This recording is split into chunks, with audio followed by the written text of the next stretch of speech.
In this video, we are going to be going over one of my favorite chemistry lessons, lesson 4.3 on subatomic particles.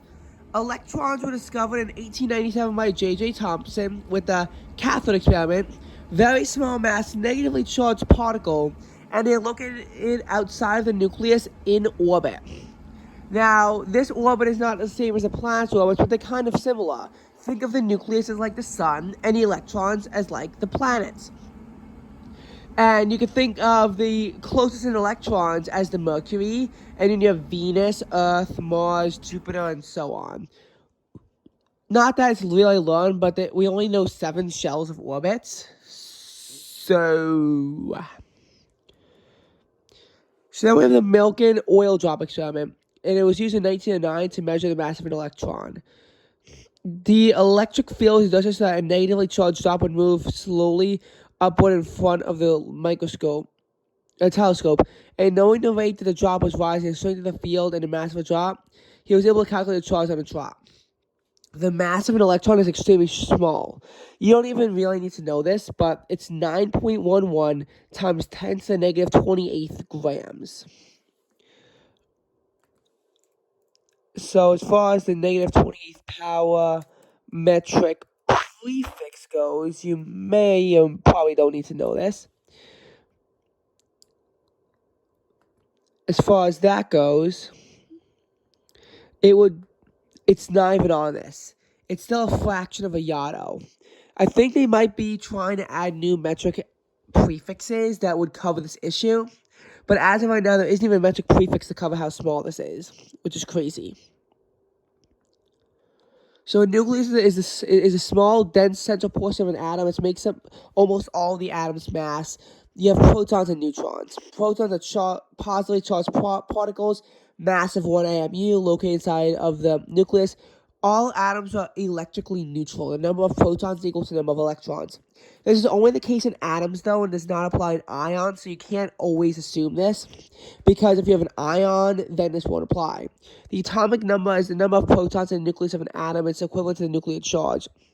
So hydrogen has a nuclear charge of +1, oxygen of +8. There's 3 types of hydrogen atoms. You have protium, deuterium, and tritium. Tritium is radioactive. There's even a type of hydrogen with hydrogen 4, but that is even more radioactive. So protium has no neutrons, deuterium has 1, tritium has 2. And Chadwick in 1992 proposed another subatomic particle that adds mass but no charge. It's almost the same as a proton, it has no charge, and it's located in the nucleus, and it's called the neutron. And that's how we have these isotopes. So the amount of neutrons determines this. And I want to talk about something. So the thing is that there's a reason why it's shocking it took so long to discover neutrons. It took them like 3 decades to discover a neutron. Even more than that. And this is so shocking because there are a lot of chemical developments. And if you think about it, how can you have different isotopes without neutrons? If you add a proton to it, it's going to change the charge. And if you add an electron, first of all, the mass of an electron is so small, it's negligible. Whenever you do a chemistry honors calculation, you will not need to know the mass of an electron. You might need to know it for AP chemistry, but for chemistry honors, it's not even relevant because the masses are so negligible. So negligible. I mean, you practically don't have any mass. Think deeper in the notes it's going to tell you. You literally have like 1,836 electrons just to make up 1 proton. And because the biggest element has it has 118 electrons, ain't gonna work.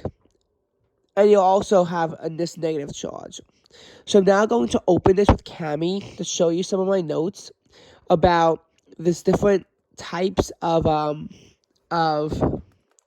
this, because I actually took notes on this, and I do want to show them to you. because otherwise this would not be a complete video, and you would not be getting the complete knowledge of what you need to succeed in lesson 4.3 of chemistry honors. So you have the symbols P and E minus. You need the minus for the electron. The minus is actually supposed to be up here, so above the E. It's supposed to be like above the E, but I just got too lazy to actually make a new box. The charge of a proton is +1, 0 for a neutron, -1 for an electron. The approximate mass is 1 AMU for a proton, 1 for a neutron, about 0 for an electron, because again, you need 1,836 electrons to make up one proton, and 1,837 to make up a neutron. Protons and neutrons are in the nucleus, electrons are outside in orbit, and neutrons were discovered by James Chadwick in 1932. And the reason why there's a slight difference. This is 1.673 times 10 to the 24th grams. That is 1.675 times 10 to the negative 24th grams. The thing is that, so this is 1.673 yardograms. That's 1.675 yardograms. Yada being the smallest metric prefix that we really have at this point. The thing is that what you gotta understand about this is that in the chemistry honors calculations, you don't really see that big of a difference. So, yes, we do say that a neutron is the same mass as a proton. Is it in reality? The answer is no. But they're so close. And you know, as I told you before, it's a little bit shocking it took so long for a neutron to be discovered. Neutrons are really important because even though they don't have charge, they had isotopes. And as we know, isotopes is like what makes the breadbook of chemistry. Otherwise, honestly, I don't even think chemistry would be a subject worth studying. But these isotopes just make it so interesting.